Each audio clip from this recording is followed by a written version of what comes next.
ঈশ্বরের চিরন্তন পরিকল্পনা একবার যখন আমরা বুঝতে পারি, আমরা তখন সম্পূর্ণভাবে উপলব্ধি করতে পারি এই বর্তমান জীবন কি। প্রাথমিকভাবে এই জীবন প্রত্যেক ব্যক্তির জন্য একটি পরীক্ষা। কোনো ব্যক্তি ঈশ্বরের নিজস্ব সন্তান হবে কিনা বা অনন্তকাল ধরে তার সঙ্গে বাস করার সুযোগ উপভোগ করবে কিনা তা নির্ধারণ করে প্রত্যেক ব্যক্তির মনোনয়ন। যারা অবনত হৃদয়ে ঈশ্বরের কাছে নিজেদের সমর্পণ করেন, তারপর অনুতাপ এবং বিশ্বাস করেন, তারা হবেন উন্নতি। লোকলিখিত সুসমাচার 18 অধ্যায় 14 পদ। এই জীবন প্রাথমিকভাবে সেই ভাবী জীবনের পরীক্ষা। আমাদের বর্তমান জীবনকে ঘিরে থাকা কিছু রহস্যকেও তা আমাদের বুঝতে সাহায্য করে।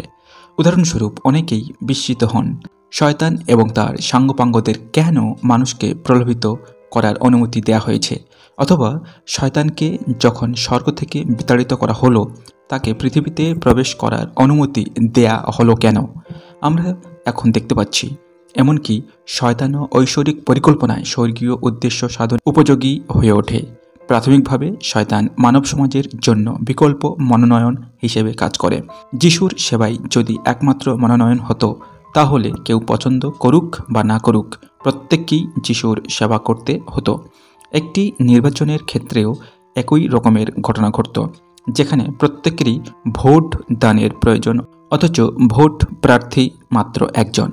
প্রার্থী সর্বসম্মতিক্রমে নির্বাচন হবেন, কিন্তু তিনি কখনোই এমন আস্থা পেতে পারেন না যে সকলেই তাকে ভালোবাসবে, অথবা এমনকি যে কোনো নির্বাচনই তাকে পছন্দ করবে। তার পক্ষে ভোট দেয়া ছাড়া তাদের সামনে আর কোনো পথ খোলা ছিল না। মানুষের হৃদয়ের জন্য তার যদি কোনো প্রতিযোগিতা না থাকতো, তাহলে ঈশ্বরের উপস্থিতি একই রকম হতো। এই দৃষ্টিকোণ থেকে চিন্তা করে দেখুন, ঈশ্বর যদি আদম এবং হওয়াকে এমন কোনো উদ্যানে রাখতেন যেখানে কোনো কিছুই নিষিদ্ধ নয়, তাহলে কেমন হতো? তাহলে আদম এবং হওয়া রবটে পরিণত হতো। তারা বলতে পারতো না, আমরা ঈশ্বরের প্রতি আনুগত্য বেছে নিয়েছি, কারণ অবাধ্য হওয়ার মতো কোনো সুযোগই তাদের সামনে থাকতো না। আরও একটি গুরুত্বপূর্ণ বিষয়, ঈশ্বর বলতে পারতেন না, আমি জানি আদম এবং হওয়া আমাকে ভালোবাসে, কারণ আদম এবং হওয়া ঈশ্বরের প্রতি আনুগত্য দেখানোর এবং ঈশ্বরের প্রতি তাদের ভালোবাসা প্রমাণ করার সুযোগ থাকতো না। তারা তার বাধ্য হতে চায় কি না তা দেখার জন্য ঈশ্বরকে তাদের স্বাধীন ইচ্ছা দিতে হবে।